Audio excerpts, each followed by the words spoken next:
Agama Kristen mungkin agama yang paling sering dihina di Indonesia. Bukan hanya dihina, mereka juga bahkan dilarang ibadah di beberapa daerah. Dan karena terlalu seringnya ditekan itulah umat Kristen kemungkinan besar menjadi apatis. Ntar kalau dilaporin kita kena masalah lagi. Begitu pikir mereka. Ya mereka nggak salah sih. Banyak kasus di mana umat Kristen selalu menjadi pihak yang dikorbankan.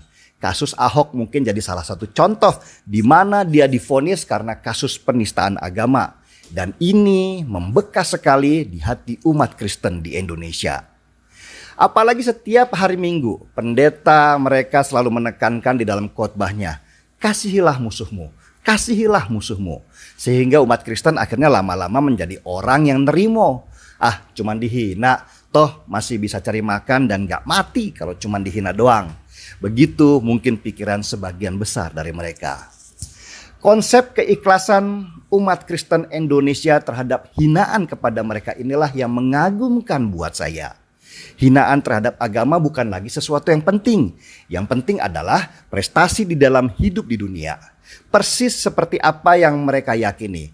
Kalau pipi kananmu ditampar, berikanlah pipi kirimu.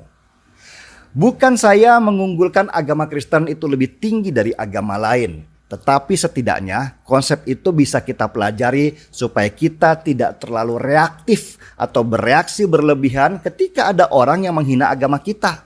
Karena ketika yang dihina itu reaktif, maka akan muncul hinaan-hinaan lainnya.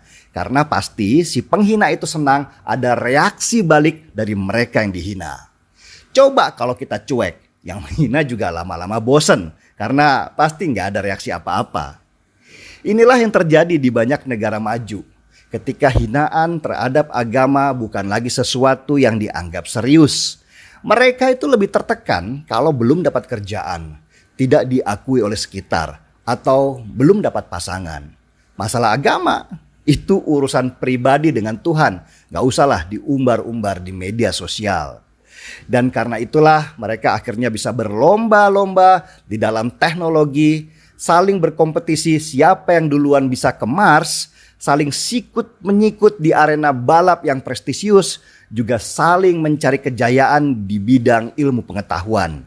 Itulah kenapa mereka lebih maju dari kita di Indonesia dalam segala bidang kecuali bidang agama. Bidang yang sangat kita kuasai mulai dari neraka paling bawah sampai berapa jumlah bidadari di surga kita sangat tahu detailnya. Meski takut disuruh berangkat duluan ke sana.